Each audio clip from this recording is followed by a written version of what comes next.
Good morning.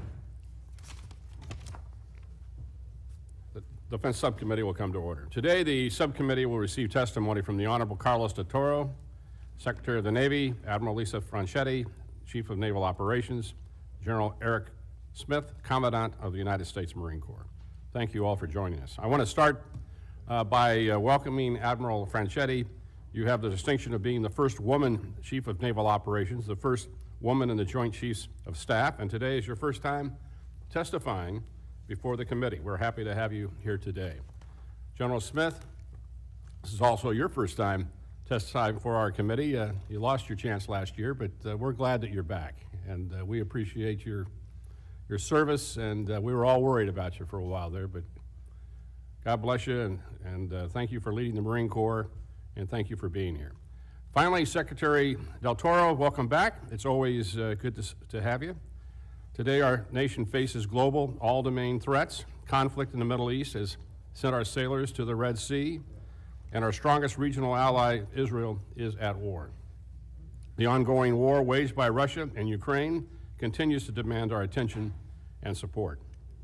Despite these ongoing conflicts, capturing our time and resources, China remains, as you refer to it, the pacing threat. In a China scenario, the Navy is the cornerstone of our military's ability to project power. The tyranny of distance cannot be surmounted without a robust fleet, and I'm concerned that the Navy is falling behind. It is behind.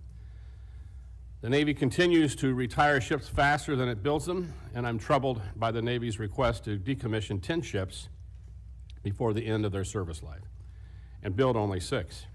The budget also proposes to buy fewer strike fighter aircraft than we previously planned and delays production of critical next-generation platforms in all domains.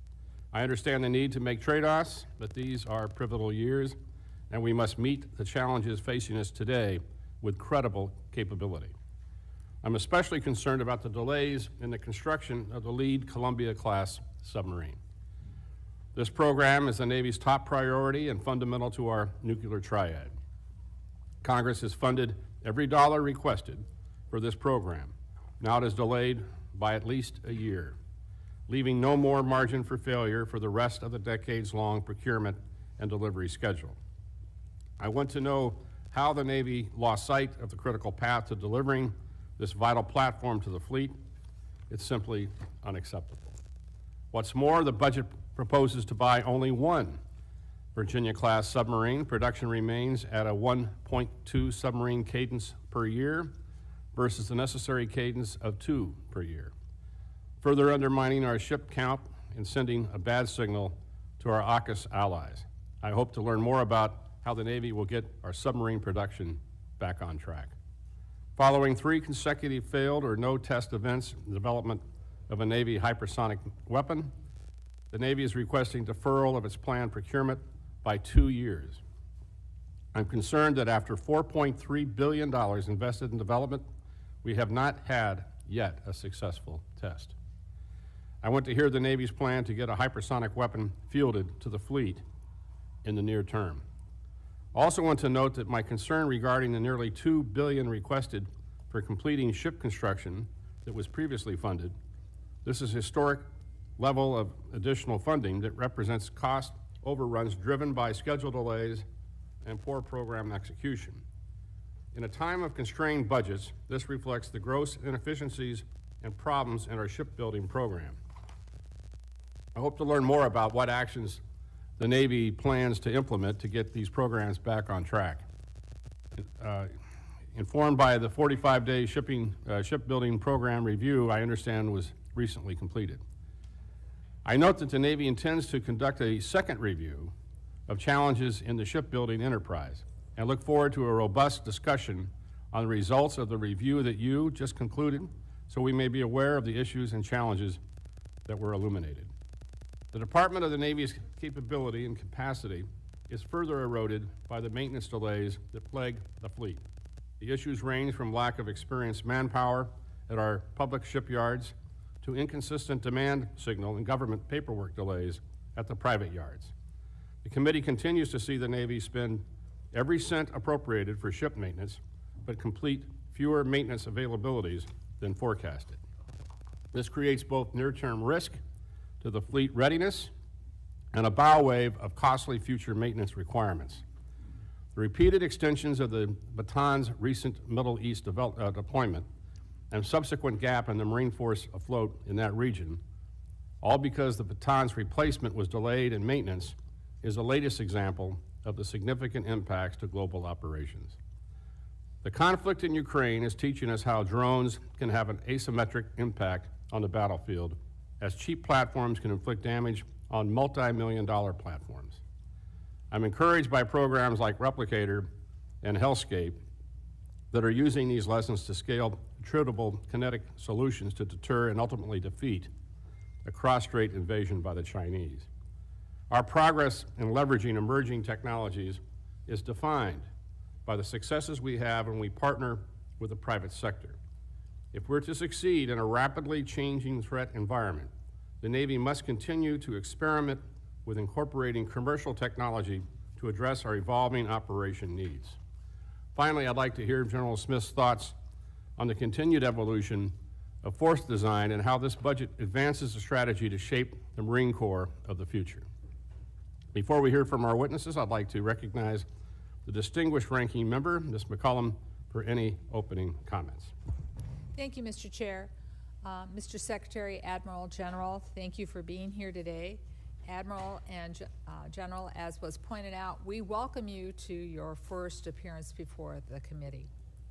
The Department of Navy's budget request reflects the enormity of your mission to defend freedom and to preserve economic prosperity and to keep the seas open and to keep them free. The $258 billion, including military construction, is the largest request we've seen. And I'd like to point out what happens in MILCON affects your ability to maintain and to deliver ships and boats on time. It's fitting that the Navy and the Marine Corps work together to solve and address some of our most pressing challenges. You are at the forefront of all we do to compete with China and counter threats from Russia, Iran, and North Korea. As we know, the Navy is fighting daily in the Red Sea, defending our ships and our sailors while ensuring freedom of navigation. We thank all of our service members involved in the operations there for their service and wish them a successful mission and a safe return home when their tour is done. While the hearing today will cover a range of topics, I want to highlight a few that are important to me that often get buried under some of the other topics that the chair brought up that I also totally agree with his remarks on. First, I'd like to talk about the great power competition that's expanded into a region that you've heard me talk about a lot, the Arctic. I'd like an update on our training activities in that region and the Navy force planning with respect to the Arctic. Second, the recent legislation was enacted updating the compacts of the Free Association. I feel that having this compact work successfully is vital to our success in the Indo-Pacific region. I'd like to know the Navy's interactions with our allies in that region and how this budget request supports that, and if there's more that needs to be done. And finally, the committee is concerned about the recruitment and retention across the services, and I'd like to hear how the Navy is addressing this. And what plans and funding proposals are included in the FY25 budget to achieve your FY25 recruiting goals. But before I yield back, Mr. Chair, we don't get to say this very often, but I am excited, and I'm here to commend the Marine Corps on achieving an unmodified audit. Thank you for doing that. You have become, you deserve a round of applause. We've been asking for audits forever.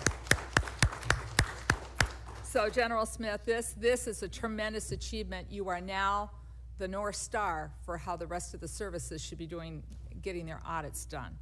You've set an example, and we sincerely applaud your efforts. I want to thank again our witnesses for appearing today. We appreciate your testimony. We look forward to hearing the answers to your questions in a follow-up. And that with Mr. Chair, I yield back. Thank you. I'm sure the Navy's next with a clean audit. And now it's my real pleasure to turn to the new chairman of the full committee and my good friend and now chairman, Tom Cole. Congratulations, Mr. Chairman.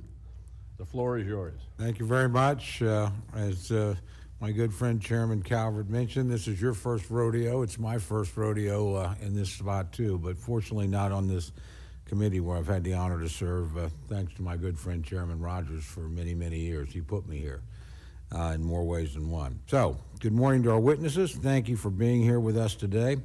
Our adversaries continue to challenge us across multiple fronts and all domains. Now more than ever, it's critical that we maintain a strong and capable Navy. Ship count remains a significant factor of our military readiness. However, the Navy's proposed shipbuilding budget fails to grow the fleet in response to China's pacing threat. Modern naval warfare relies on mass dispersion, and I'm concerned by the lack of a defined plan for growing our fleet. We cannot continue to divest ships without investing adequately in ship construction. I'm particularly troubled with the Navy's recent report finding 4 of our most important shipbuilding programs are years behind schedule. These programs, Columbia and Virginia-class submarines, Constellation-class frigates, and Ford-class carriers, are vital to countering China in the Pacific. I look forward to hearing more about the Navy's plans to address these delays. I'm also concerned about the Navy's decision to delay several significant modernization programs, including the Navy's next-generation submarine, destroyer, and strike fighter. We must maintain technological superiority, particularly as China continues to advance its military capability. Finally, as the Marine Corps continues to modernize as part of force design, I'm eager to learn more about your efforts to project power as an expeditionary force in the Indo-Pacific. It's critical that we maintain our forward posture to bolster deterrence and strengthen defense relationships with our allies and partners. I look forward to hearing from you all about a range of issues that continue to face the Navy and Marine Corps today. These include fleet readiness, Navy recruitment, improving quality of life for our service members and their families, establishing stable and predictable plans, and for shipbuilding programs, and strengthening our defense industrial base. Thank you very much, and with that, I yield back. And again, thank you, Mr. Chairman. Well, thank you, Mr. Chairman. It's great to say that. So great to have you on board.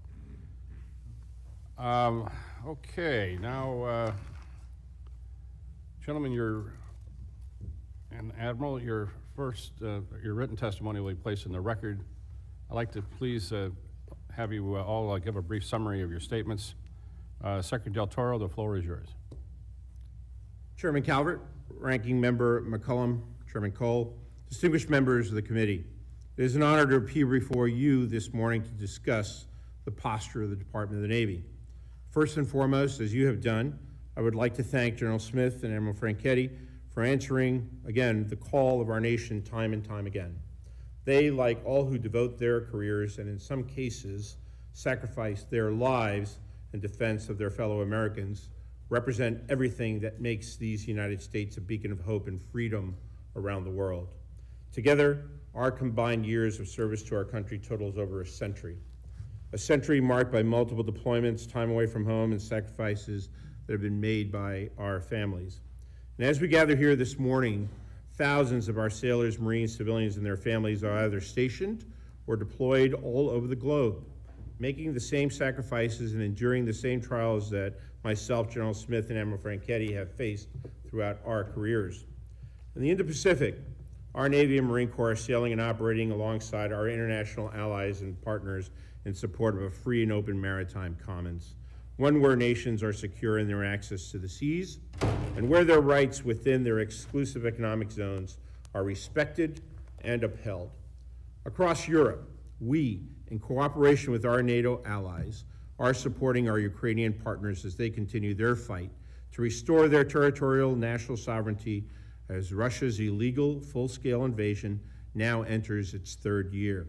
And I urge Congress to pass the National Security Supplemental in support of our Ukrainian partners as they fight to restore peace in their homeland and, more importantly, perhaps, defend democracy for all free nations.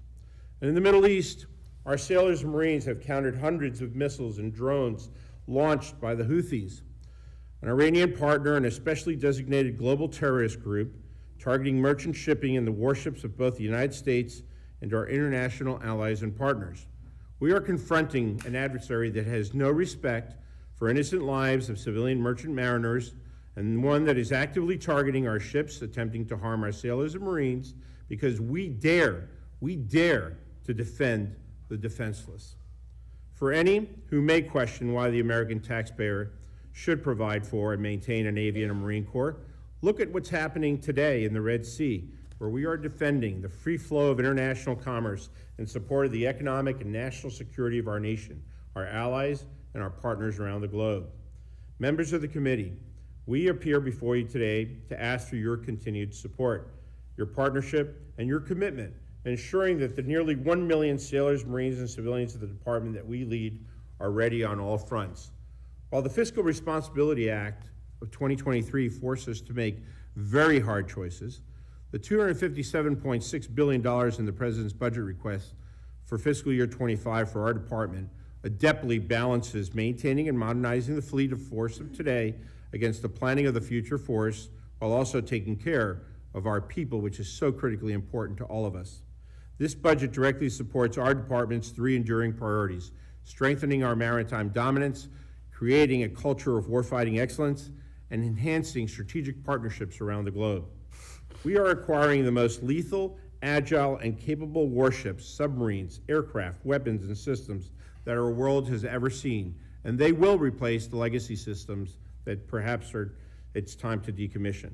We are also funding the research and development of transformational technologies and fielding them as quickly as possible to make our fleet more lethal and persistent within our current fit-up. We're also investing billions of dollars into the industrial base that supports us, while encouraging them to also invest more in themselves, as they should be. And as responsible stewards of taxpayer funds, we will enforce accountability to ensure our sailors and Marines have the platforms and capabilities that they need on time and on budget as well. Above all else, we are taking care of our personnel and their families by focusing on improving housing, expanding child care capacity, and increasing access to mental health resources, amongst other critical areas. We are clear-eyed about the challenges that our nation faces today in the maritime domain, both commercial and naval. And as a maritime nation, we must confront the challenges of today and prepare for the potential conflicts of tomorrow by investing in a strong Navy and Marine Corps. Again, it is an honor to appear before you this morning, and we look forward to discussing with you how best to deliver the Navy and the Marine Corps that our nation requires. It is an honor and a privilege for me to serve as the 78th Secretary, and I am proud that our Navy and Marine Corps is the most powerful, capable, lethal, and flexible Navy and Marine Corps in the world, and we are committed to keeping it so. Thank you. Thank you, Mr. Secretary. Now I recognize the Chief of Naval Operations, Admiral Franchetti, for her remarks. Chairman Calvert, Ranking Member McCollum, Chairman Cole, distinguished members of the committee, good morning, and thank you for the opportunity to testify on the posture of the United States Navy. On behalf of the sailors, Navy civilians, and their families deployed and stationed all around the world, thank you for your leadership and your continued support in providing and maintaining the Navy the nation needs. I'd also like to thank my teammate, General Smith, for his exceptional partnership and collaboration as we guide our services under the leadership of Secretary Del Toro. Flanked by 2 oceans, the United States is, and always has been, a maritime nation whose security and prosperity rely on access to the sea. And for over 248 years, the United States Navy has guaranteed that access, operating forward, defending our homeland, and keeping open the sea lines of communication that fuel our economy and underwrite our nation's security. The events of this past year and the actions taken by your Navy Marine Corps team in the Indo-Pacific, in the Mediterranean, in the Red Sea, and beyond underscore the enduring importance of American naval power. With an average of 110 ships and 70,000 sailors and Marines deployed on any given day, the Navy Marine Corps team is delivering power for peace, deterring potential adversaries, and standing ready to fight and win our nation's wars, if called, and deterrence fails. I could not be more proud of this Navy team. No other Navy in the world can train, deploy, and sustain such a lethal, combat-credible force that operates from the seabed to space at the scope, scale, and tempo that we do. This year's budget request supports the National Defense Strategy and my priorities of warfighting, warfighters, and the foundation that supports them.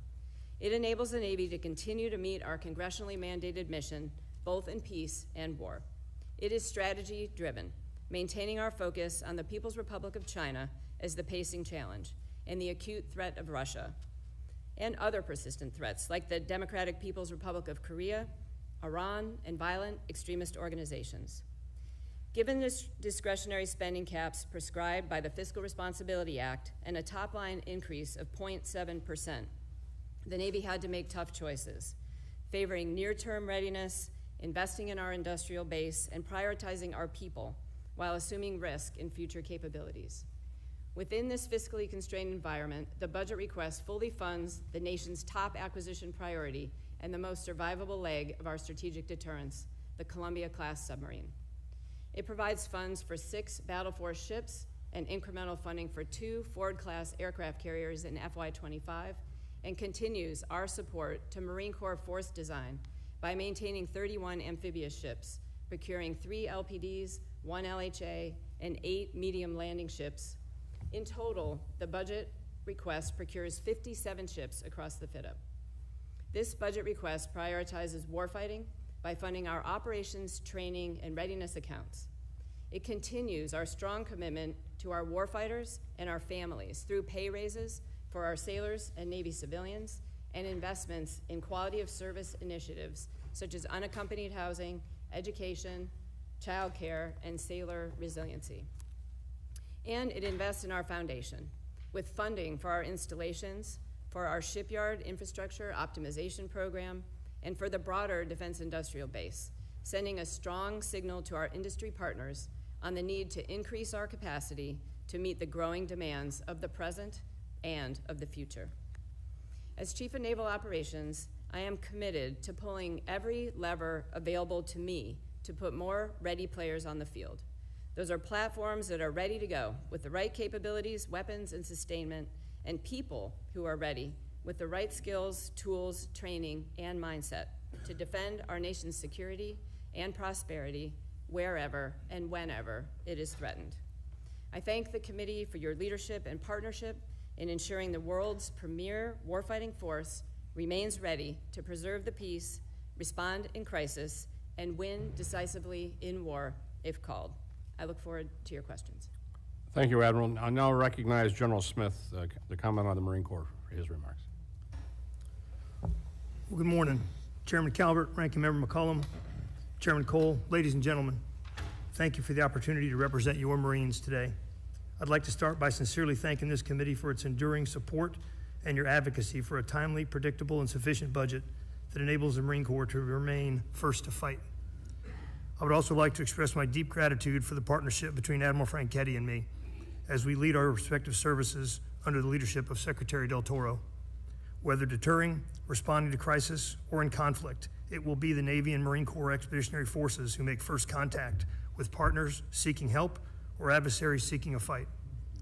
Our partnership, collaboration, and integration is a decisive advantage. Last week, I published updated guidance to the force entitled Maintain Momentum. I chose this title as I firmly believe that the Corps is on the right path under force design. A few points from that document. First, I believe the Corps must continue to strike a balance between high-end modernization and our commitment to persistent, forward-deployed naval expeditionary forces that campaign and respond to crisis globally. This effort is represented by our Marine Expeditionary Units, the crown jewel of the Marine Corps. Second, we must prioritize our operations with the Navy and its amphibious ships, and we must provide Marines with the organic mobility to rapidly maneuver from shore to shore, ship to shore, and back again. Third, on recruiting, our performance speaks for itself.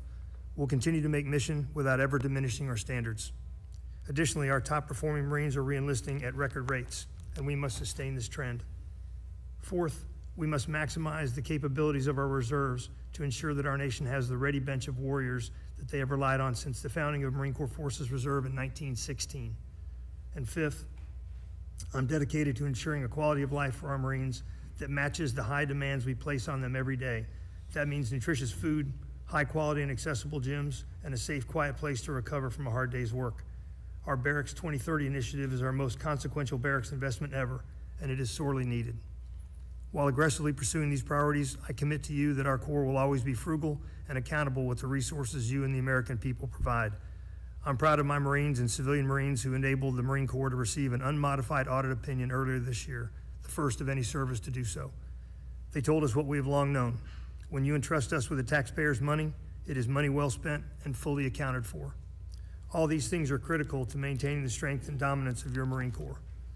This year marks 249 years since the founding of our Corps. That is 249 years of battles won and peace upheld in the name of democracy and prosperity for our nation and for all nations who abide by the international rules-based order. But increasingly, world events demonstrate this order is being challenged. Free trade, unrestricted access to the seas, peaceful cooperation between nations big and small are under assault. Our nation's prosperity is underwritten by a strong Navy and Marine Corps who maintain a global presence and keep malign actors at bay. Thank you again for the opportunity to represent your Marines today. I pledge to continue to work closely with each of you to ensure that your Marine Corps remains the most lethal fighting force on the planet. I look forward to your questions. Thank you, Commandant. I want to make sure that each member has a chance to ask questions, so we'll limit this to 5 minutes, including myself. So when the timer turns yellow, you have 1 minute remaining. First, I'll recognize myself for 5 minutes. You've obviously heard, Mr. Secretary, that of our problem with the number of ships that we have right now and in the future of the shipbuilding program. The Navy is proposing to buy only 6 ships in fiscal year 2025 and decommission 10 ships before we end their planned service life. The fleet would decline to 287 ships in fiscal year 25 compared to 293 ships we have today. It's a far cry from the Navy's 30-year force structure plan of 355 ships. Meanwhile, China's Navy is projected to have 395 ships by the end of 2025 and 435 ships by 2030. Mr. Secretary, what is your assessment of the domestic shipbuilding industrial base, including its suppliers, its capacity to handle increases in shipbuilding? Does industry need a demand signal to ramp up its production capability? Mr. Chairman, I think it's a valid concern, obviously, and actually the investments that's being made by the President's budget for 25, we're looking at $15 billion of American taxpayer investment in the submarine industrial base.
Well, as the Secretary said, we definitely need a larger Navy, and we continue to invest all those resources in the industrial base this year's budget to be able to set the conditions to increase that throughput to be able to meet the demands that we need.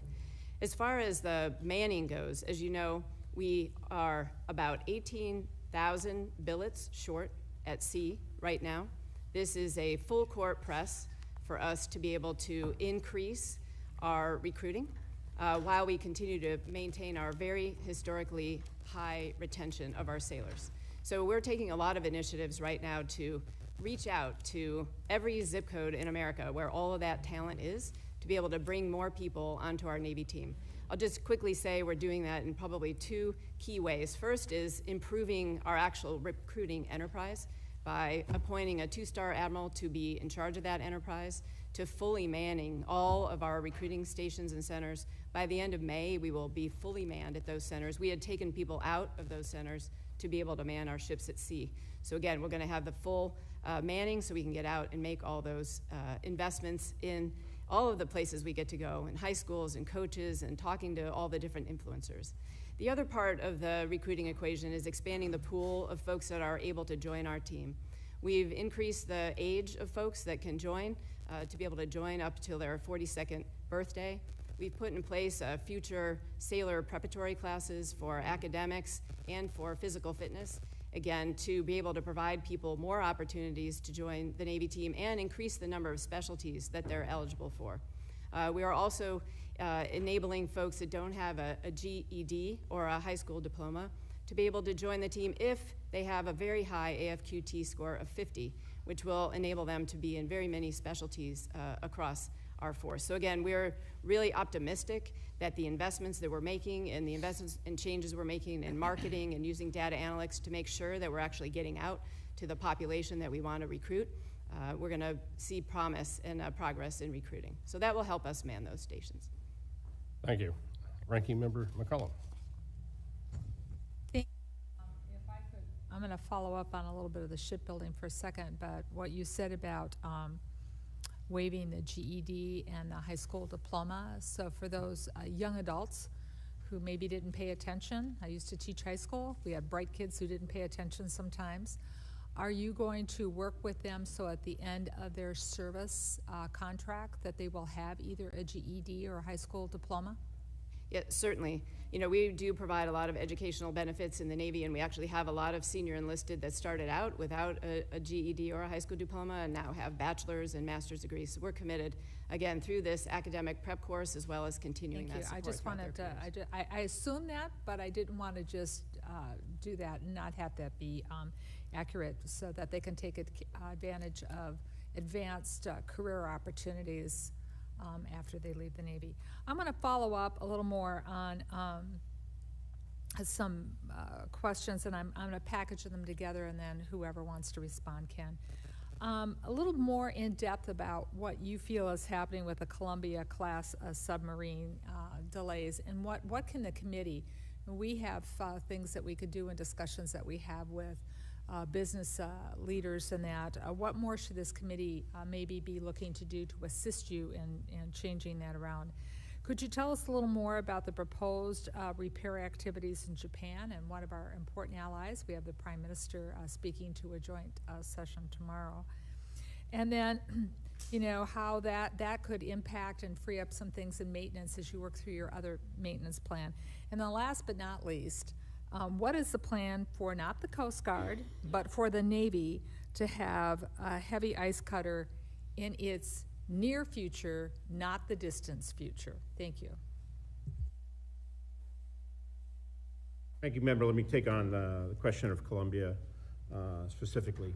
So one of the most significant challenges that we have with Columbia that's specific to Columbia is actually the late delivery of the turbine generator to Columbia by a subcontractor, Northrop Grumman.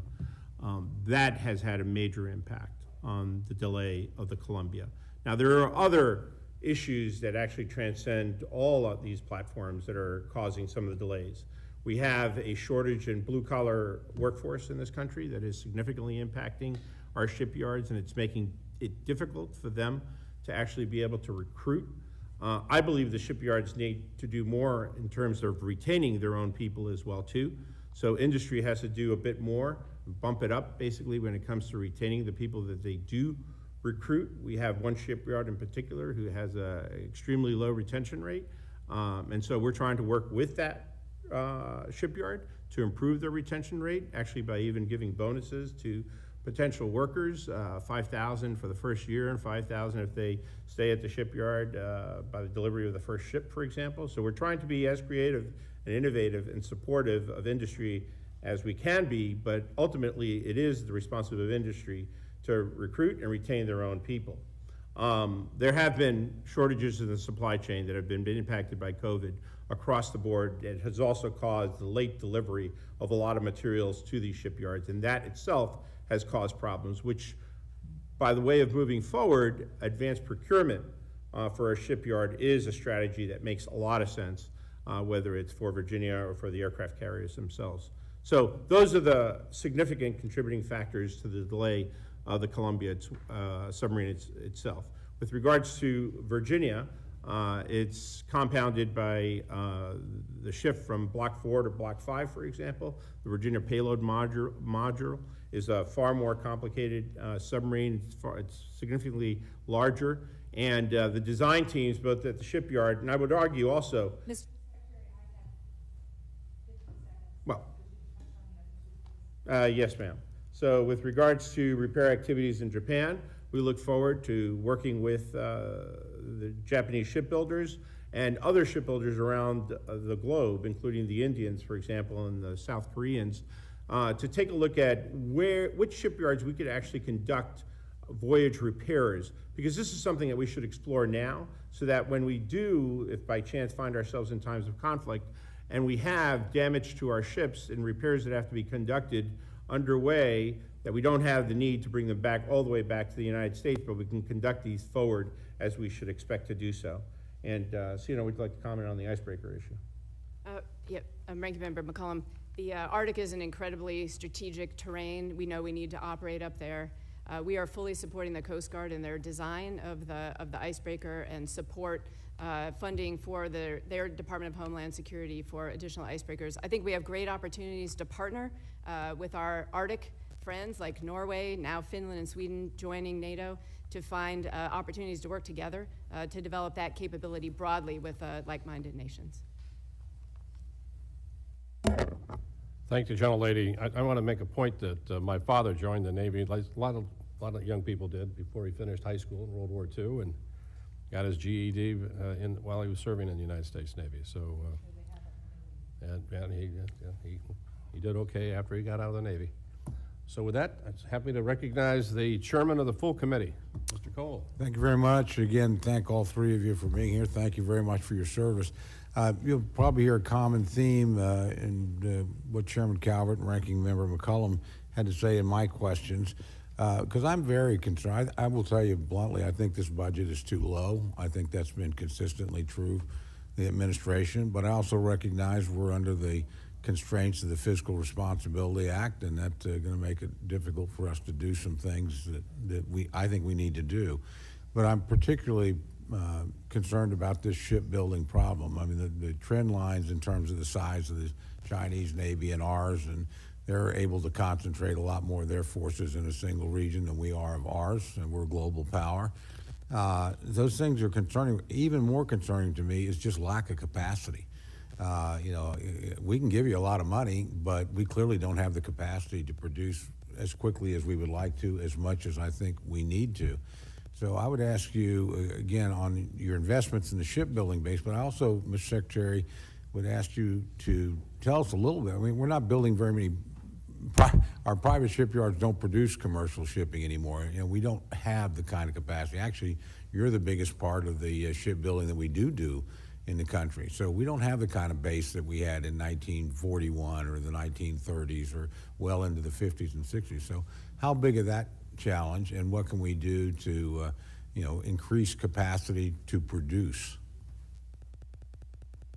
Thank you, Mr. Chairman. It's a great question, and something I've been focused on very aggressively over the past 2.5 years, launching this concept of a national maritime statecraft that just doesn't look at naval shipbuilding, but looks at commercial shipbuilding, which has been devastated in this country since about the 1980s, after the Cold War as well, too. But we stopped actually incentivizing and subsidizing the commercial shipbuilding industry.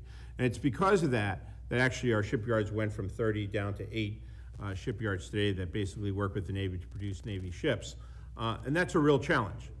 It also results in our ships being far more expensive than they would be if we had a robust commercial industrial base in this country as well, too. That's where we need to get after. And as part of my discoveries, for example, we've discovered authorities that are already on the books, such as Title 46, that allows the Secretary of the Department of Homeland Security and myself and the Secretary of Transportation to deem a ship that has dual military use for both commercial and for military use, for example, to be able to receive subsidies. So if the ship costs, say, $100 million to build here in the United States, but actually cost $80 million to build it overseas, we could actually subsidize that shipbuilder with $20 million to support the construction of that ship. We need to get innovative of how we actually grow the commercial shipbuilding industry. And I have stood up a government shipbuilding council to try to look across government for all of the key agencies to work together to try to achieve this. And there's also been increasing interest on the part of Congress as well too, and a request made for a maritime coordinator, for example, for the White House to be designated to take a look at all these issues to try to get us to a better place. Are there things that Congress could be and should be doing to incentivize capacity building, frankly, in the non-military field? You kind of touched on that, but do you have any specific recommendations? Because that's one of the things, actually looking at the tax code and some other things we could do. Yes, Mr. Chairman. I think one perfect example of that is the LNG situation, and we can't build our own LNG ships. You know, if we could actually encourage domestic shipbuilders to invest in LNG, building LNG ships here, we could actually have the ships that transport LNG around the United States and the territories as well too. And there might be, you know, international investors that are willing to, again, invest in shipyards here. You know, the South Koreans and the Japanese are some of the best LNG shipbuilders in the world. If they could actually invest in smaller shipyards here, then we could start building our LNG ships domestically, and that would be a big boom for the economy. Great. Last question, because I don't have a lot of time, and you touched on this, but a lot of us around this room served with our former colleague, our current ambassador to Japan, Ambassador Manuel, and anytime we go, he will rail at us about why aren't we doing more to use Japanese shipyards and cut the amount of time now. So, and you talked about planning it, but what would it take to actually do that, and how quickly could that be done? And, you know, how big of an asset would that be to you and the Admiral? Yes, sir. There's a legislative proposal right now before the Congress in fiscal year 25, basically, to allow us to do up to 6, not CNO availabilities, but voyage repair availabilities, basically. That would allow us, for approximately 15 days to 30 days, be able to bring a ship into an international shipyard and have them actually do the work. That, of course, would ease up the load on the domestic shipyards in one manner, but more importantly, it will actually allow us to be able to certify these shipyards to be able to work with us so that in a time of conflict, we would actually be able to rely on these shipyards to do that type of work. And it could be done on MSG ships, or it could also be done on naval ships as well. Thank you very much. Yield back, Mr. Chairman. Thank you, Mr. Chairman. I think we're all hearing from our good friend, Mr. Rahm Emanuel, lately. Let's see, who's next? Dutch. Me, yeah. Yep. Okay, Secretary Del Toro. First thing, as you know, I'm chairman of the Naval Academy Board, so I work a lot with the Naval Academy. Is your mic on? No. Can you hear me now? Yeah. All right. Okay. And so we do a lot of the internal thing. We also work very closely with the Army too. Mr. Womack's chair of that board, by the way. You know, the big issue that the Academy leadership has is increasing number of flooding events on the yard. I mean, you went to Naval Academy, you know that, and it's getting worse and worse. And we're just falling behind in infrastructure, and it's getting worse. Even where the midshipmen and whatever live, it's not good. And yet the Naval Academy just last year, I'm not sure this year, was rated the #1 public 4-year institution in the country, and so we're doing okay there. Now, as you know, the Academy has put together a comprehensive installation residency plan to get after the problem. And now, before it's too late, we need to move forward. The plan includes several projects needed over the next 40 years.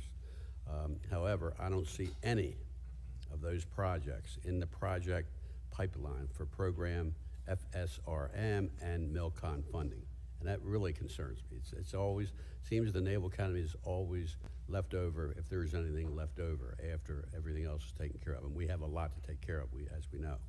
Now, are there any shovel-ready resilience projects at the Academy that have been identified as a priority for FSRM and MILCON funding?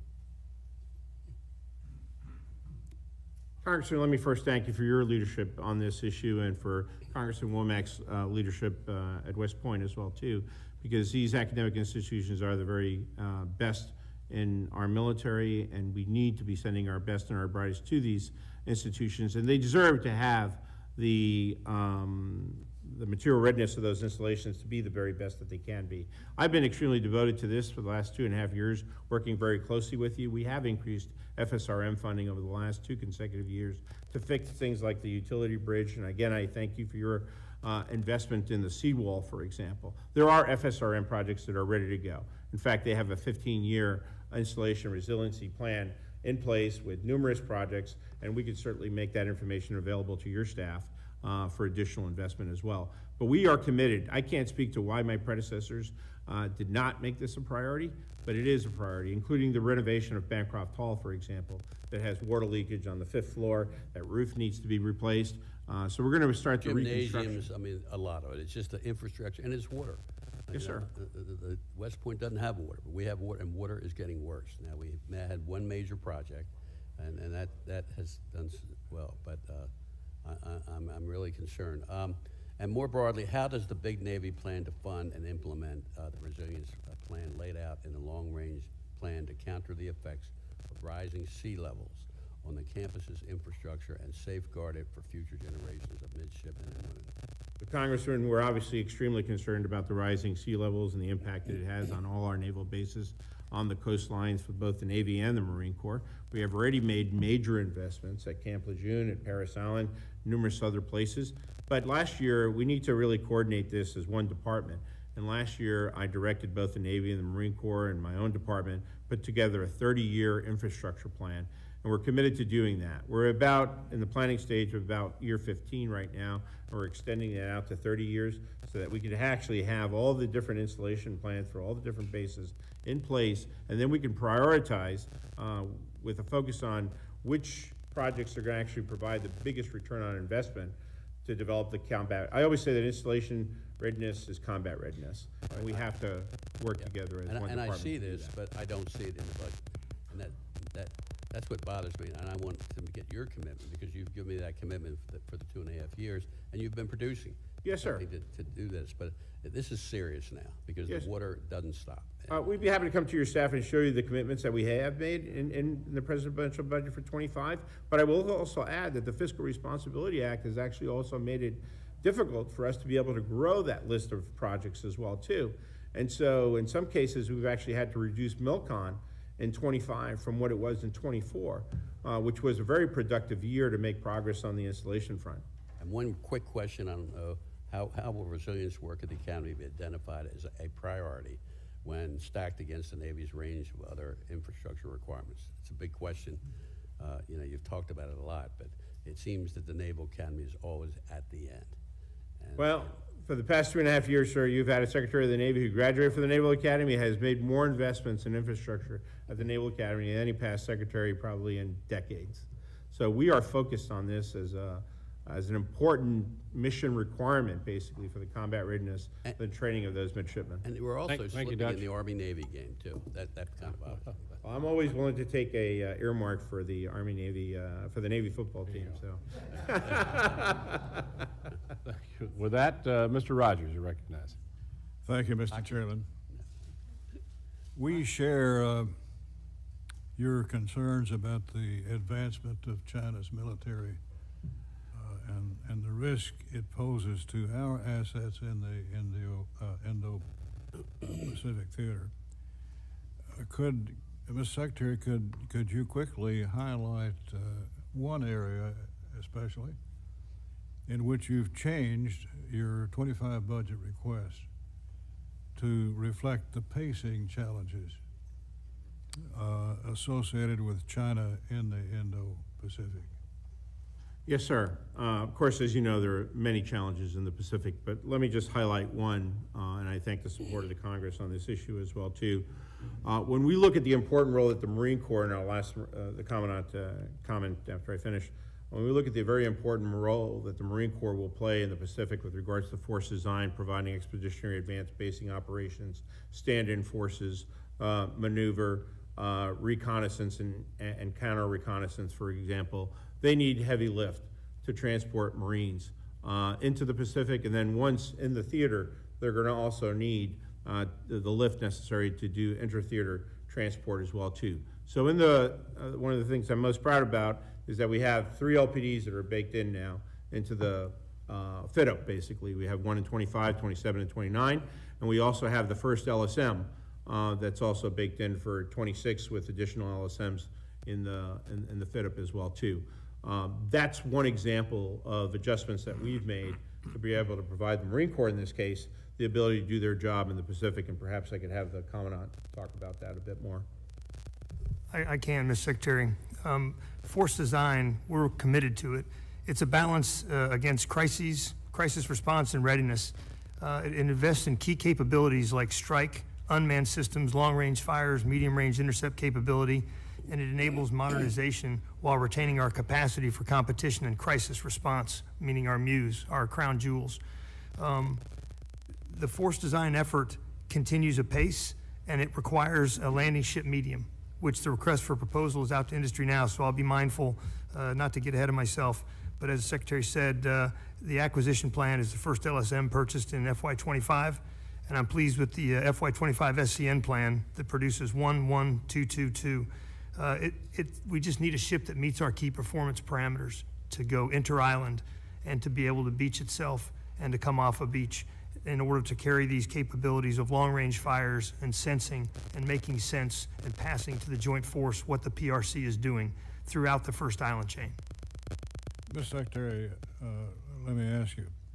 Last year, we provided funding for 79 Mark 48 torpedoes. And you requested 79 more. Is that enough? Is that too much? How important is that stock of? Yes, sir. The Navy could always use more.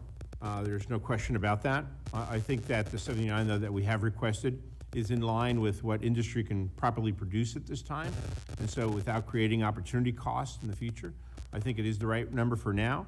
But I think that continued investments in the submarine industrial base to be able to help increase the production of Mark 48s, in addition to many other missile systems as well, too, that we need in greater numbers, is the right approach in 25. I thank you. Thanks for your service to your country. Thank you, sir. Yield back. Thank you. Thank you, Mr. Chairman. Mr. Kilmer. Thanks, Chairman, and thanks for being with us. Secretary Del Toro and Admiral Franchetti, as you know, our public shipyards are incredibly important for readiness, including Puget in my neck of the woods, and thank you for visiting.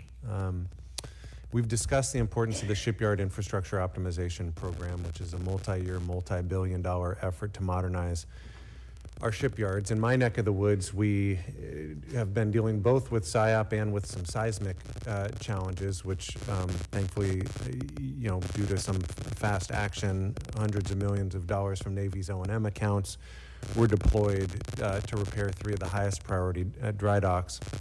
So I have a few questions on this front. First, how do we ensure that SIOP remains on track while also addressing these seismic mitigation efforts? And is the $2.8 billion requested for fiscal year 25 sufficient?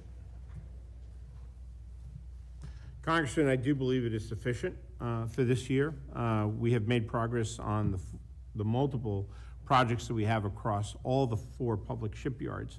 I'm particularly pleased with the collaboration that existed between the local community and the Navy in being able to execute the seismic repairs that we had to conduct last year. It was done most professionally, most expeditiously in order to preserve the operation of that particular dry dock.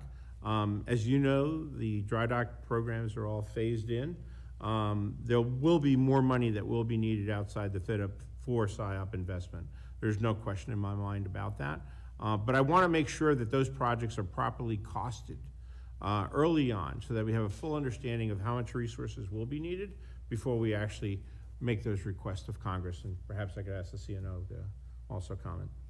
Thank you. I just wanted to add, I was just out last week in Pearl Harbor Naval Shipyard, and it's really good to see that Pearl Harbor Naval Shipyard has learned from Portsmouth Naval Shipyard, so a lot of the lessons learned through that first SIOP project are actually being transferred over there, and I know as we continue to design the two other SIOP projects, that continued lessons learned, sharing will occur.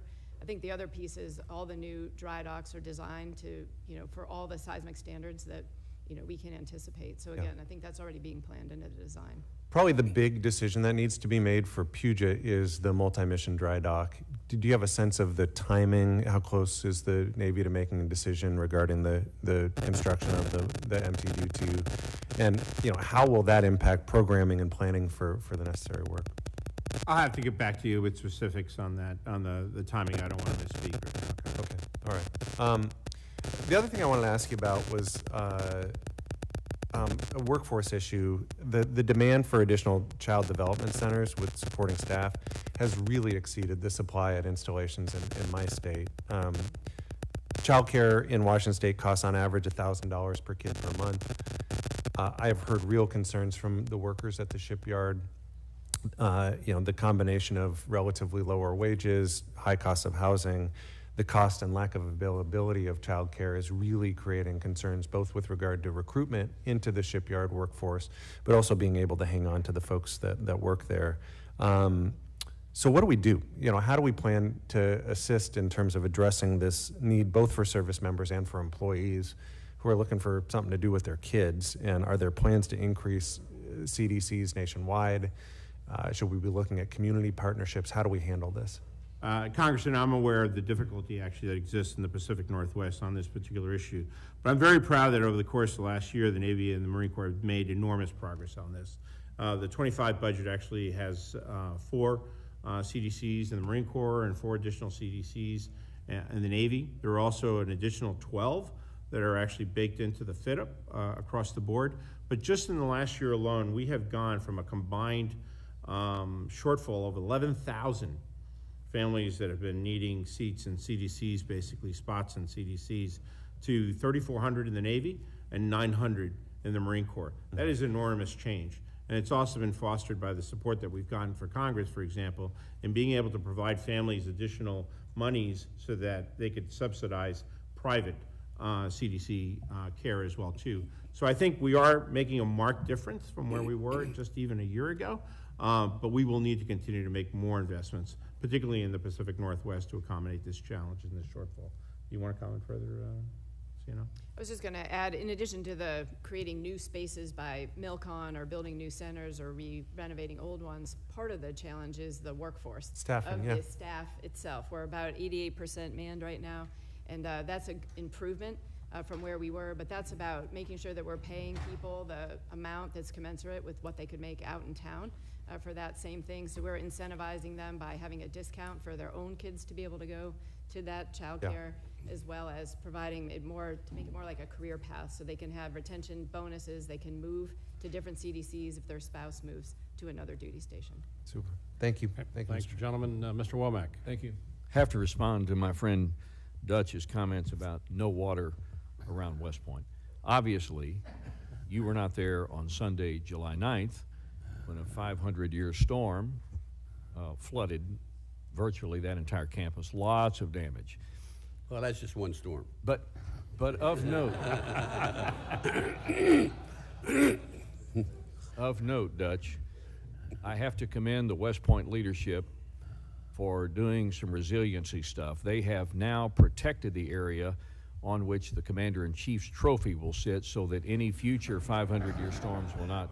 What about the Scholastic, create any number 1 damage. Scholastic Naval Academy? I'm not going to yield any time to you.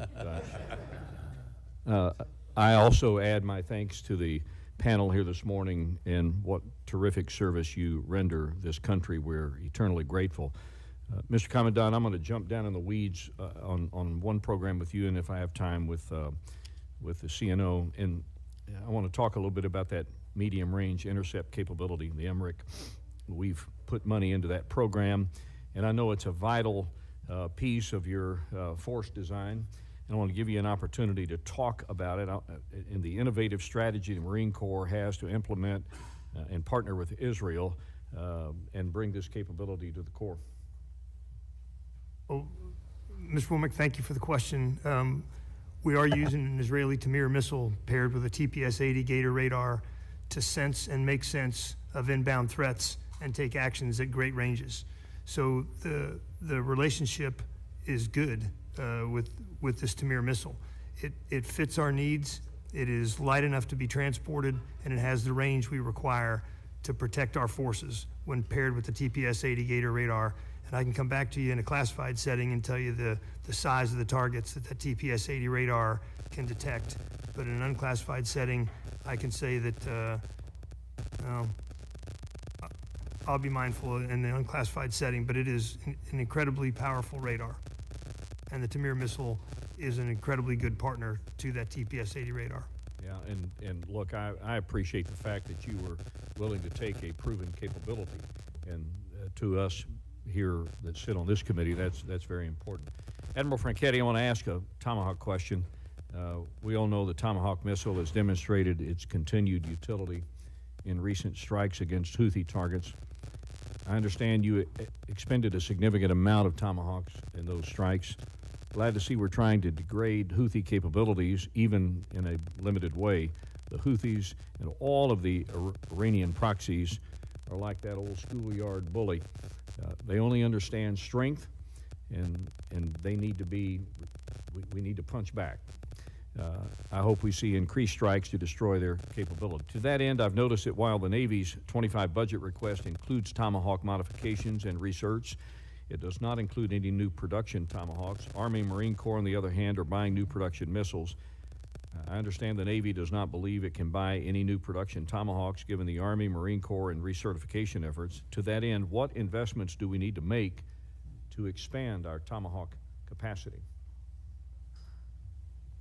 Well, thank you. And again, the Tomahawk really is the premier land strike weapon, and we continue to really be impressed by its capability. And in our budget, we actually are buying new, in the PB25, we are actually procuring about 181 new Tomahawks, as well as doing recertifications for about 1,800 of those Tomahawks. And that will also include 306 maritime strike Tomahawks. So again, we believe this is a weapon that we need to continue to invest in. I think more broadly, you know, as we talked about infrastructure investments, we also have made significant investments in things like munitions over the last few years. And we appreciate the multi-year authorities that we have to do that.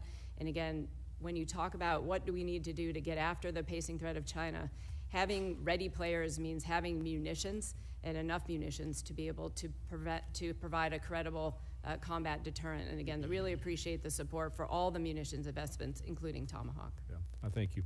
With 30 seconds, I'll yield back to my chairman.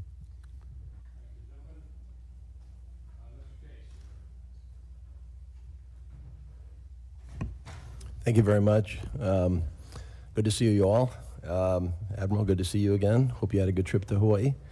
Mr. Secretary, let me focus a little bit on Red Hill, Mr. Secretary, if I could. We've had a momentous change recently from the Joint Task Force Pearl Harbor, or Red Hill, I should say. It is now exclusively, again, in the Navy's Kuleana, as we say in Hawaii, jurisdiction. That is a development that we all have to be very careful about because, of course, it was on the Navy's watch that it happened to start with. I think we would all agree the Joint Task Force Red Hill was very successful. At least that's my view, and I think it's most people's views. We're now back to the Navy itself. Good, solid start, but a lot of things to watch for. And one of the things that has been concerning to me is that we had actually gotten Red Hill into a very focused line item in our budgets. And that is no longer the case in the current budgets. It's now split up again among the various components. And so it's hard to track what's actually being put into Pearl Harbor. And I suspect it's very hard to supervise as well. And that's why we went there to start with during the original decision to focus everything into one line item. How are we going to be sure that your efforts on Joint Task Force Navy in the next steps of Red Hill are in fact coordinated, are in fact synchronized across numerous budget lines? Well, Congressman, first of all, let me thank you for your leadership in ensuring that the Department of Defense and the Department of the Navy has the necessary funds through the supplemental that was enacted for us to be able to accomplish the very important mission at Red Hill. But let me also reassure you, Congressman, the Navy has never been absent from Red Hill.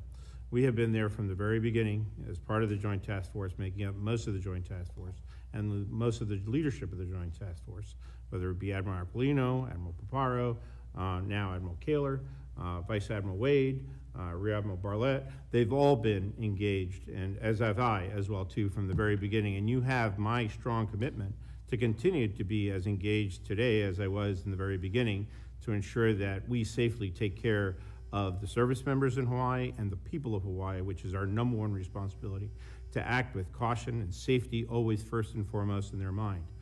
We have made major changes to the C2 structure at Red Hill and all our fuel depots and installations across the Navy, in fact, as a result of some of the lessons that we learned at Red Hill. The funding is sound to be able to fulfill the remaining mission there. We have 35,000 gallons of sludge that still needs to be removed from the bottom of the tanks. We need to clean the tanks, decommission the tanks, we need to disable the 10 miles of pipeline actually between the tanks and Pearl Harbor itself.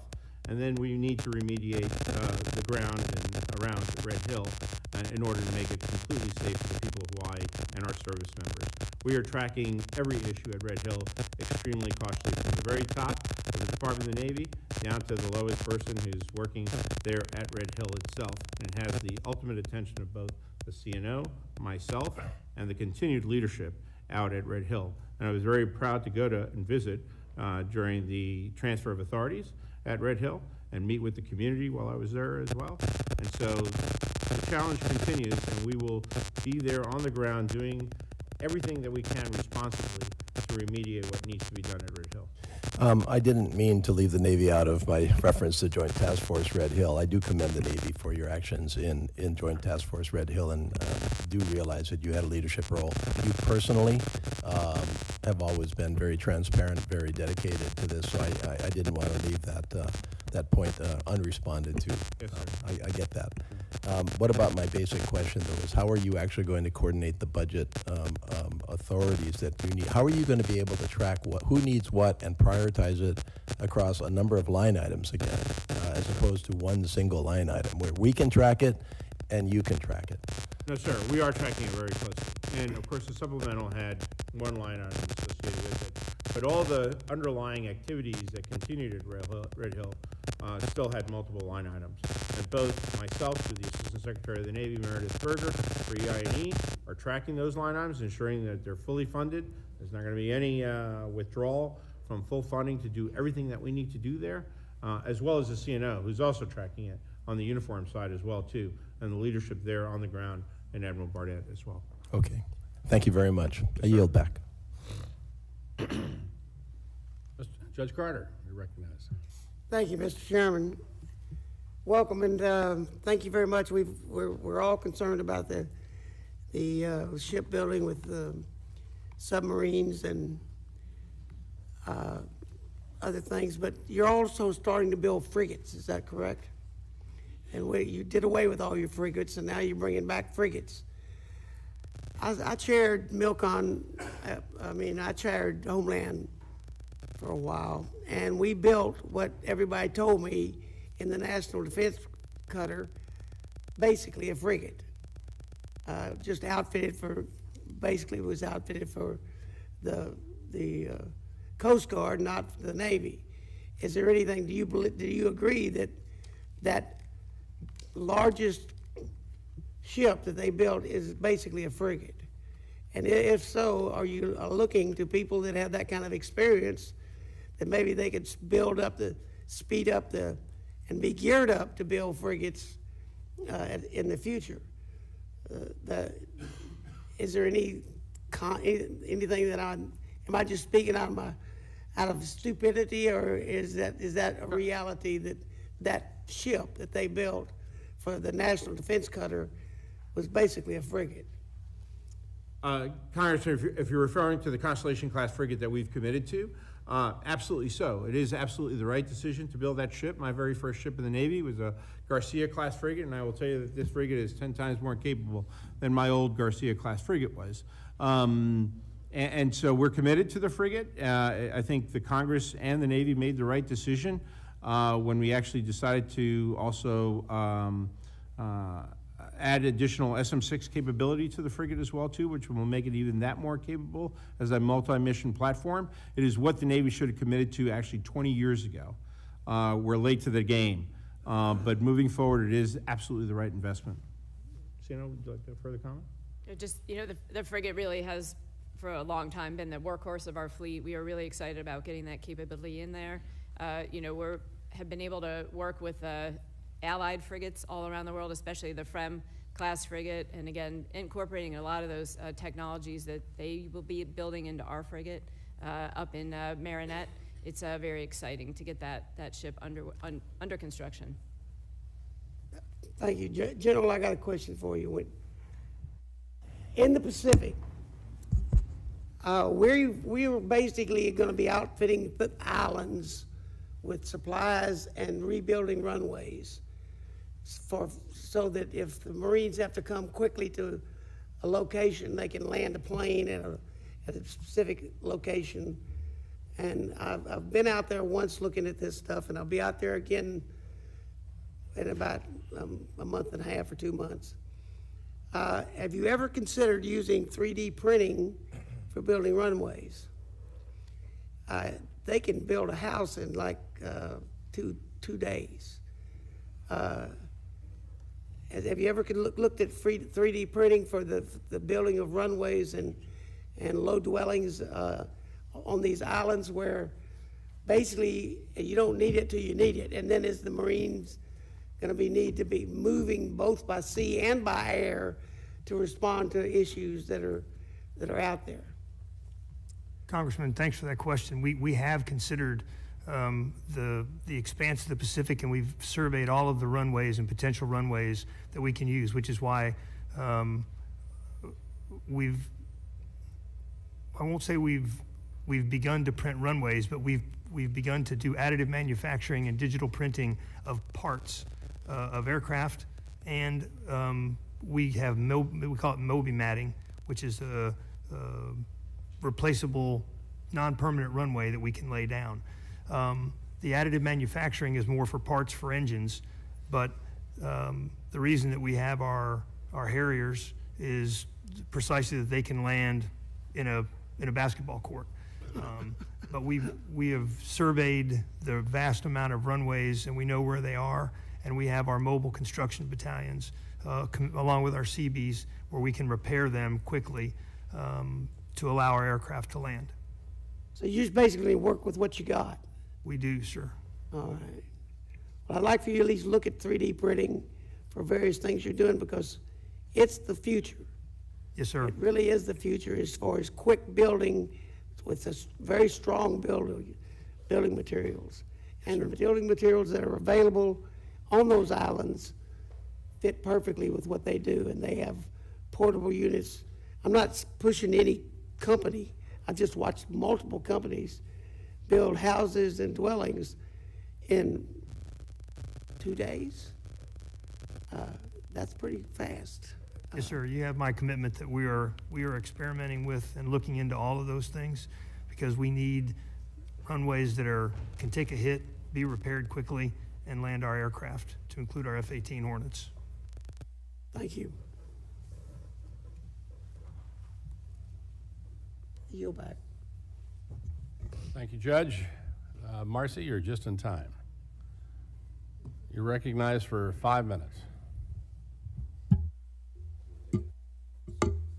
I gotta remember which subcommittee I'm in. I'm sorry, I've been running around this morning.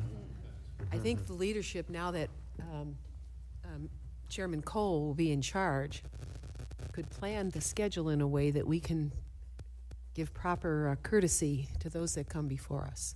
That's just an observation. All right. Thank you, Mr. Chairman, very much. The first question I have is of the Secretary. I kindly gave some of your staff that are accompanying you maps of the Great Lakes. And I need your help with some information in looking at your recruitment numbers, both for the Navy and the Corps, Marine Corps. I noticed they're down significantly, and I'm sure others have asked this question, but I'm interested in drawing to your attention that in some places in the country, such as the Great Lakes, where you receive many, many, many enlistments, the investments of the Navy are not very stellar. Maybe over in the Chicago area for the Great Lakes investment of the Navy, you know, fine. But over where I come from, when we joined Canada in the Great Lakes system, we've really been shortchanged by the Navy. I'm just being very honest. And we had a big armory years ago. It still sits in the bay. But I'm just asking you to kindly look at the places in the country where you have high recruitment levels, and they could be better. But maybe the Navy could do something as well. And I've been working for 10 years with the Department of Defense and failed to be able to bring home a program like Starbase. And the excuse we're constantly given is, well, you know, we can't bring it there because you don't have a base. We only work when you can be on base. Well, what if the Navy hasn't given us any kind of base? How do we succeed? So if we are trying to provide a pipeline, help us. You don't have to answer that question. I'm just giving you a problem. And I'm really tired of it because I think that our people distinguish themselves with military service. And in fact, I'm going to a big Marine Corps breakfast in about 2 weeks. And so those who have served the Corps couldn't find better Americans anywhere. And but I just am asking you to take a look at your assets. Over in Lorain, Ohio, which I don't any longer represent, we have facilities there that the Navy might use to speed up your shipbuilding program. All I'm asking is, look at us. What can we offer? I think the Great Lakes have been shortchanged. Maybe Ranking Member McCollum has a different experience up in Minnesota. I don't know. But, you know, California does real well. And I understand that they got the Pacific Ocean, but we got another kind of ocean. And it's going to become more important with what's happening with climate change. So I just ask you to take a look at that. And the other question you might be able to answer on the record, I represent Northwest Ohio, where one of the 2 commercial nuclear power plants at the center of Ohio's largest public corruption scandal is located. And this plant, called Davis-Besse, has had a long and troubled history of safety violations under the ownership of First Energy and its subsidiaries. It's tragic, really.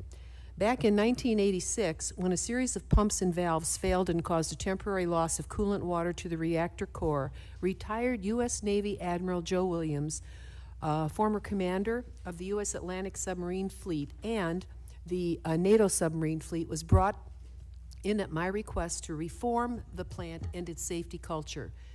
He's the only person I've known in 41 years that did the right job there. The rest of them are corrupt. They're going to jail. Horrible things are happening in Ohio now in the federal courts with the people that perpetrated these crimes. But witnessing his leadership in the aftermath of this egregious event has made me a lifelong admirer of the nuclear Navy. If only his leadership could have continued at the plant, perhaps my constituents would have been spared living through the worst nuclear safety incident since 3 Mile Island, when in 2002 a pineapple-sized hole was found in Davis-Besse's reactor head. Given the preeminent expertise in the field, can you describe how the nuclear Navy engages with civilian power plants? If you can't do it today, provide it for the record, and does it maintain relationships with such plants across our country? Congresswoman, I'd be happy to come back to you with a submission on the record, specifically how we interact. However, most of the responsibilities for operating the civilian power plants, as you know, fall under the Department of Energy and the Nuclear Regulatory Commission. But certainly, I'll give you specifics as to where the intersections actually lie and perhaps what we can do to at least bring awareness of how much we actually focus on safety as the most important issue with regards to the operation of our nuclear power plants and the high standards that we impose on all our nuclear submarines and aircraft carriers as we operate them safely around the globe. Mr. Appreciate the Secretary for getting back with Ms. Kapler with a written response on that. And with that, I recognize Mr. Diaz-Balart. Thank you very much, Mr. Chairman and Secretary and Admiral and General. Thank you, sincerely, thank you for your service to this amazing country of ours. You know, the 2 weeks that we were not here, one of the things I did is I visited a number of private shipyards. And it seems to me that the Navy is not fully utilizing our own private shipyards. And since, as we all know, since 1993, the number of public shipyards has actually shrank from 8 to 4, with frankly limited, functional dry docks, and obviously we have the issues of delayed maintenance schedules for our fleet. Fortunately, that's augmented by 22 private shipyards, but even there, 3 shipyards have left the industry, and only one new shipyard, I think, has been built since, I guess, since the 60s, right? Since 1960. And so it would seem to me that since we're falling behind in maintenance, what is it now? We're looking at 20 years behind maintenance, right?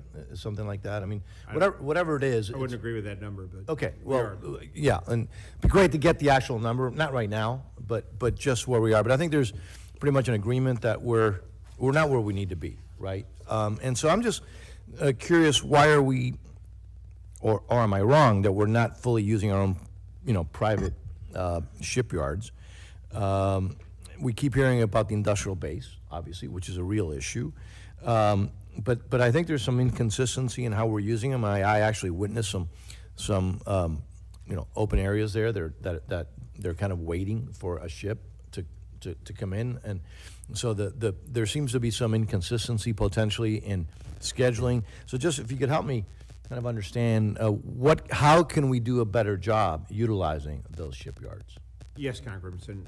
First, let me say we are maximizing the use of our private shipyards. There may be smaller shipyards that perhaps have not been able to successfully compete for contracts, and we'd be more than happy to work with your office to identify any, for example, in Florida, who may have had challenges in competing for smaller shipyard contracts. Obviously, all shipyards are not capable or certified to work on nuclear submarines and aircraft carriers, and this is part of the problem. We want to help as many small and medium-sized shipyards to become certified to be able to work as subcontractors to the major primes so that they can more fully engage in doing the shipyard work itself. But just in the President's budget for 25, we have $14 billion that have been invested in maintenance across these shipyards. And we have 58 availabilities for private shipyards, both for submarine work and surface craft work, large and small. So we are making maximum advantage of the capacity of our shipyards. But again, as the Secretary of the Navy, my job is to keep ships at sea, not to have them in shipyards all the time either. And so I want to be able to minimize the amount of time that they actually are in shipyards by making those shipyards as efficient as humanly possible. And that's part of the submarine investment in the industrial base of $14 billion over the next 5 years and $750 million on the surface ship side. So we are perfectly willing to work with your office, Congressman, if there are shipyards in Florida or other shipyards that you may be aware of, including Bartlett in Ohio, Congresswoman. I'm more than happy to work with Bartlett to have them be more effective in actually integrating into the supply chain for all the shipyards to get them to a better place. And I have been actively going around the country visiting shipyards in Mare Island and Philadelphia and all across the country. So I'm willing to continue those efforts to integrate even more into our supply chain. Great. If I have a minute left, let me just follow up with what the Dean of the House asked about torpedoes, and you answered.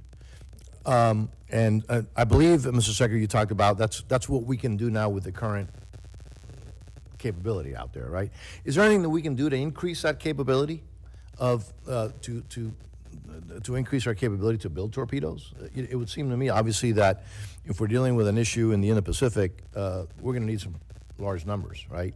And anything that we need to be doing on our side to increase that capability of manufacturing, of building, of producing torpedoes. Well, continued investment in the supply chain is always welcome. I mean, I fully understand that, again, we're restricted by the Fiscal Responsibility Act this year in terms of the choices that we can make, but additional investments on the civilian side into those companies is always welcome. Perhaps the CNO could comment further on the torpedo issue. Again, I think it's for the suppliers and the supplier base, it's really about increasing the throughput.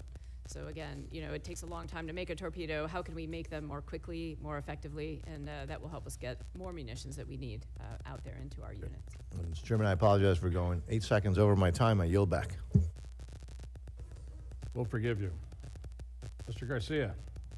Thank you, Mr. Chairman. Thank you all for your service to this beautiful country. I personally have no doubt that we would win a war against China. I think it would be protracted, very bloody, extended, probably not popular after time. But I do believe that because of the Marines with the rifles and the sailors who launch and project power overseas from carriers and vertical launch tubes, that we would win that war. What I do have concerns about is our ability to deter that war. And frankly, the pivot to the Pacific has not been fully realized. And I think that's, by any metric that you look at, a reality. We are either falling behind or losing our lead relative to China. The most important weapon system, in my opinion, and frankly did not get enough attention today, is that young Marine, that young sailor, the young Army soldier, the junior enlisted E1 through E6. In California, they just raised the minimum wage to $20 an hour last week, okay? And so that means that a McDonald's worker right now, a starting salary, is making almost double what an E1 makes when they join the Navy. Now, that doesn't account for housing, BAH, BAS, and all these things, but those incentives are also lagging, right? BAH in San Diego is not keeping up with the pace of home value. So I would encourage you you've got on the President's budget request a 4.5% increase in base pay. I would encourage you to look at my RAISE Act, which takes the starting salary of an E1 from $22,000 and brings it up to $31,000, which at least gets it to that $15 equivalent per hour, okay? It compresses the pay table so that doesn't ripple all the way up. Generally, you're not going to get that kind of a raise, but the E1s and E through E6s deserve that raise to get above the poverty line, to get off of food stamps. The request is that you support that, and we are going to try to work that through Congress. The other request I have is that you continue to remind the young Marines and sailors that the military spouse licensing relief law is now the law of the land. Spouses who have a professional license should be able to get reciprocity across state lines. As I visit units, they don't know that. So we need to do a better job making sure that our troops know that the spouses should be able to just cross-deck their licenses across state lines if they're a real estate agent, nurse, doctor, teacher, whatever it is. A lot of talk today about shipbuilding. I am more concerned about ship readiness in the fleet. And Secretary, you mentioned, you know, getting as many ships to sea as we can. That's the metric you look at. As my classmates start becoming 1- and 2-star admirals, they start becoming skippers of amphibs and aircraft carriers. I'm hearing stories that are frankly just blowing my mind. And we visited 7th Fleet last year, and the 7th Fleet commander was talking about cannibalizing cruisers to make destroyers whole, or vice versa. And the metrics are bad. So we're going to submit a series of questions for the record that I'd like to get a better understanding of what our true readiness issues are, specifically in the Indo-PACOM region, specifically around Japan and 7th Fleet. In the aviation community, we use the FMC versus, you know, partial mission, full mission capability versus partial mission. I think the metrics are not just bad, but I also think that the metrics are not truly honest. And I'm not accusing anyone of gun decking their logs here, but our readiness levels when it comes to the ship availability numbers is below where it needs to be. So we're going to submit some information or some questions for the record for that. The repair issue, Secretary, I agree. The only thing I disagree with you is that the overseas ship repair capabilities and the partnerships with other countries should not begin today. It should have begun 10 years ago, to be honest. We need to lower the classifications and sensitivity levels of some of these repairs. I know that's not your fault, but we need to accelerate that and make sure that we are doing that mindfully. So just to sum up, a couple last: support for higher pay for junior enlisted, especially the RAISE Act. We're going to be continuing to fight that fight. That was in the Hack D bill last year. The Senate stripped it out, and unfortunately it didn't come to the floor in the end in the final version. We have a lot of metrics that we're falling behind in, and recruitment is probably one of the most scary metrics that we were falling behind on. If I can ask a question here, Mr. Secretary, what's the status of the strike fighter shortfall? This has been a well-documented issue. I thank you for finally getting the prime on contract for the Hornets. We lost 3 as a result of all that churn. The American taxpayers are now getting 17 instead of 20, but if you can comment on the status of the strike fighter shortfall and what are the plans to mitigate that moving forward. Covered a lot of ground. I'm not sure I can I'll submit all of the others, QFRs and just the strike fighter shortfall. But thank you on your leadership on the strike fighter shortfall. Actually, the strike fighter shortfall will be down to 0, I think, by the end of 25. And so that's a tremendous accomplishment, and I attribute it so much to actually being able to extend the service life of F-18E and F, which has been an extremely successful program in the Department of the Navy due to the investments that Congress has made on people.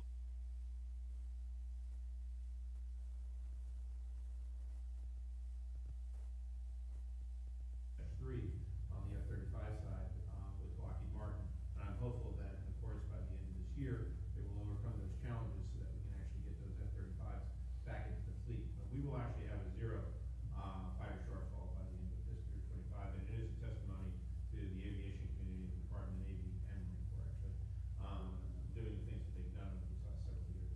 So, you know, that's the comment. Well, we can get back to some of the written responses to the gentleman. That would be great. And again, we appreciate getting those 17 Hornets under contract finally. Yes, sir. And by the way, there's a huge advantage. Forgive me, my mic wasn't on.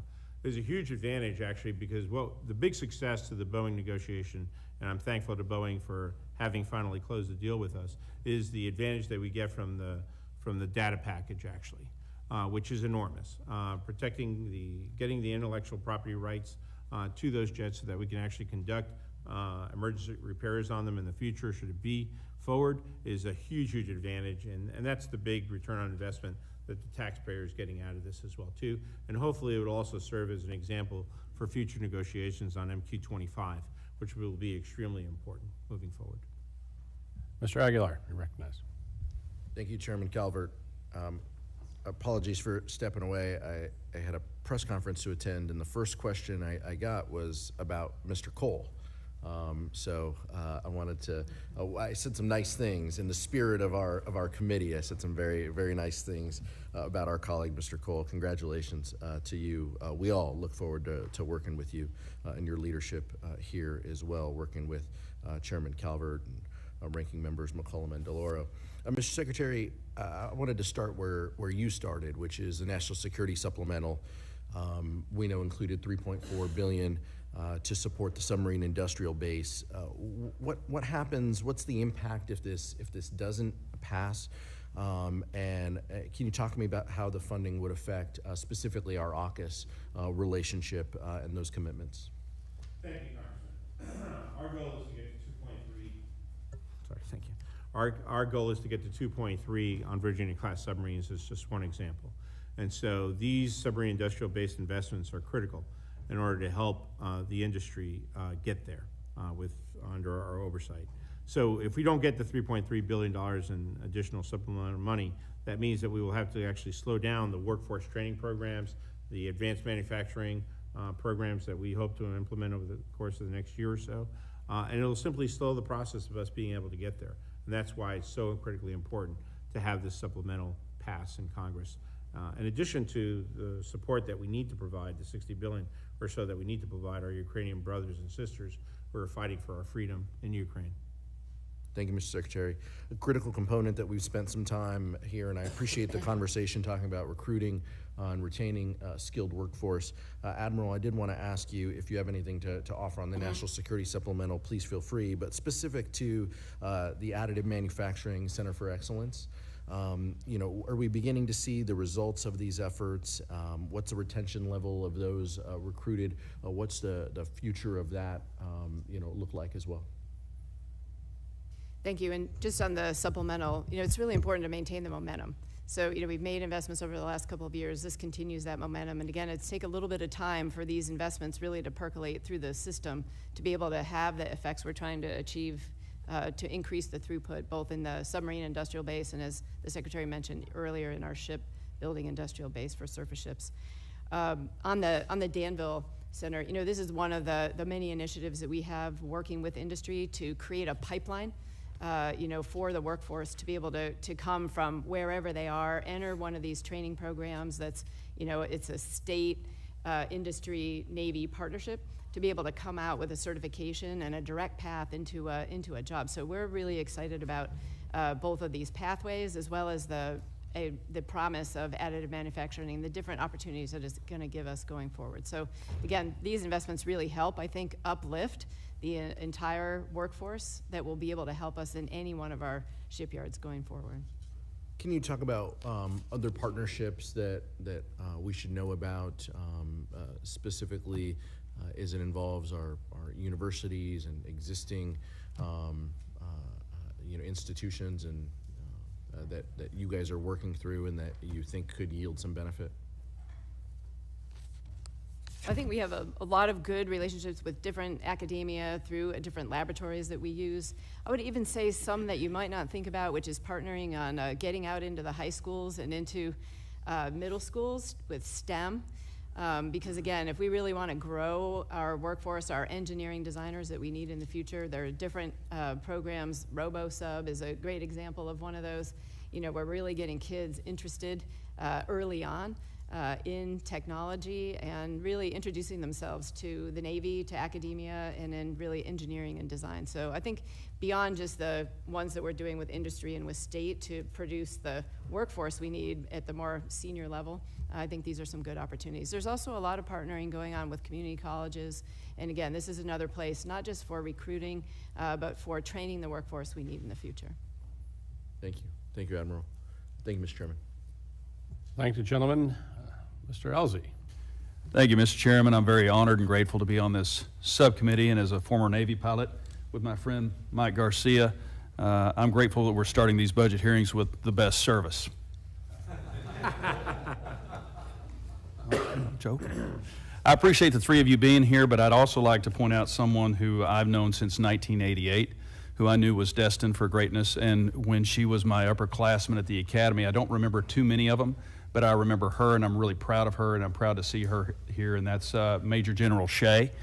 She is a great person and a great leader, and I'm really, really glad to see you again. It's your fault. You can, from the top row. Bases, boats, barracks, and airplanes.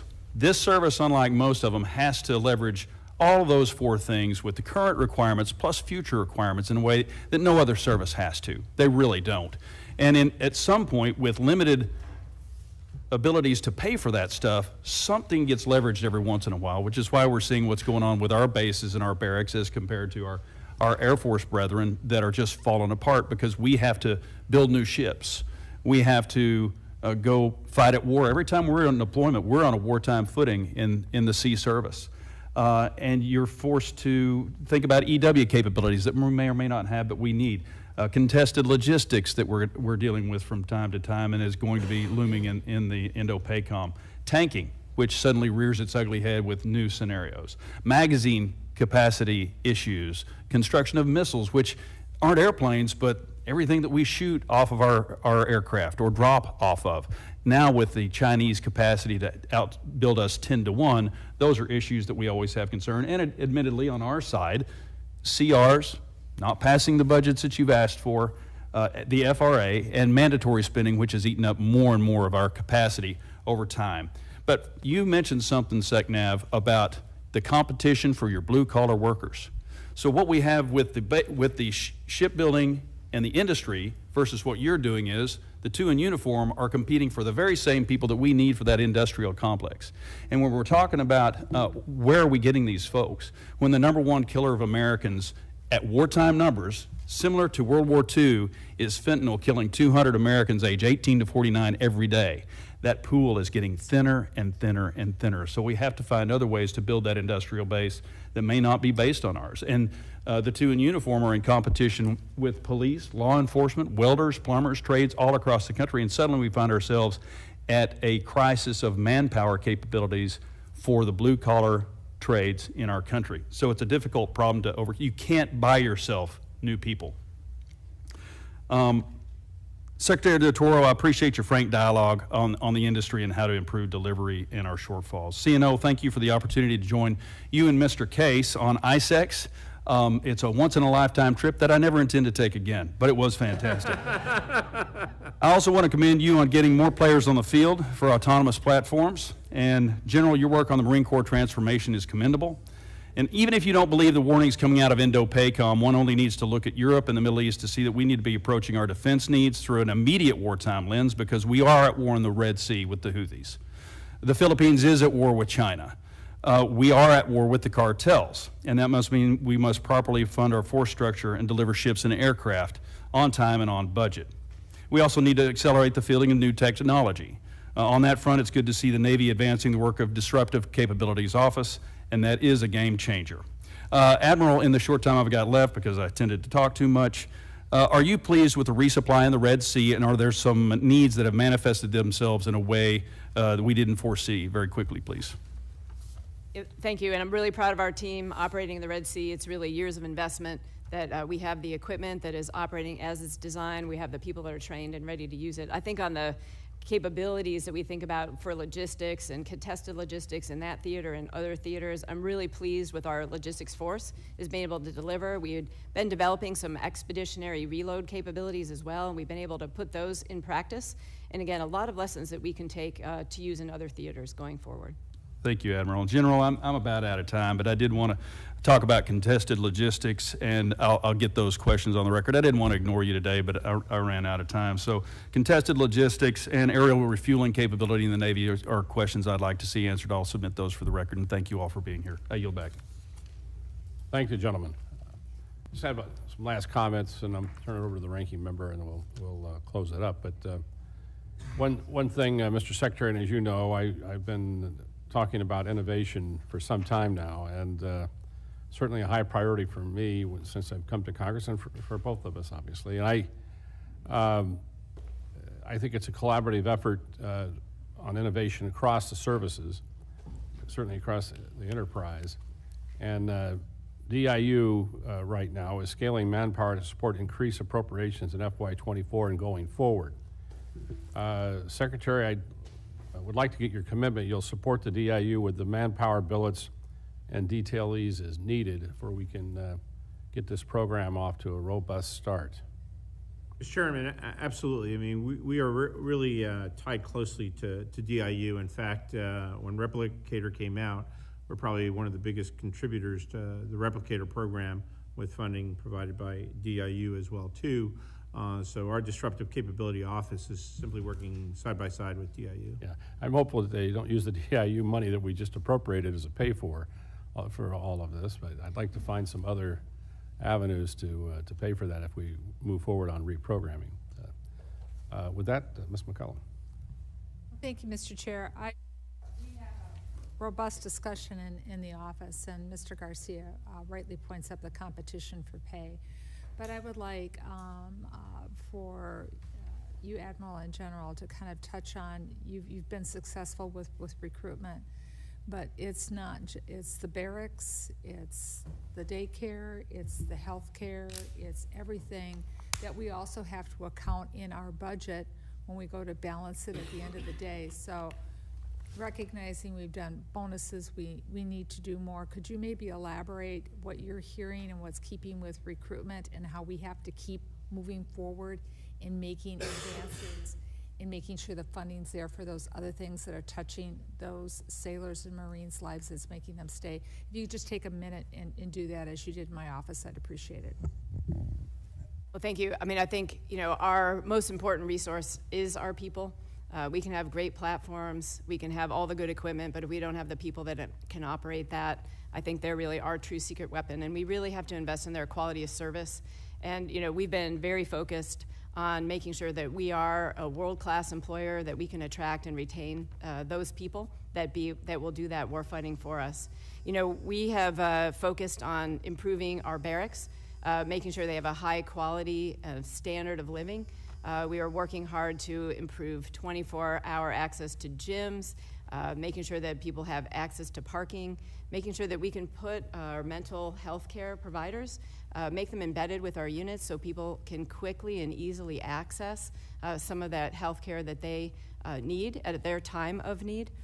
We are also working to make sure they have access to high-quality food. We've just changed our policies so they can cook food in their rooms in the barracks. Again, that is something that is very meaningful for the younger generation, being able to take care of themselves. And again, we want them to be able to have that standard of living. I think for our families, of course, we're focused, as I mentioned earlier, on childcare and making sure access to childcare.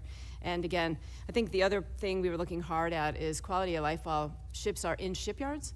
Making sure that our sailors have an opportunity to serve at sea, that they don't spend their entire first enlistment while they are in the shipyard, that they get off and do what they join the Navy to do, and also that they don't have to live on the ship when they're in an availability. So those are just some of the things that we're looking at. I would also, last one I would say is younger people really love to have Wi-Fi, access to Wi-Fi, setting up a lot of pilots so we can make sure that people have access to free Wi-Fi and things that they need to get their jobs done and their life taken care of.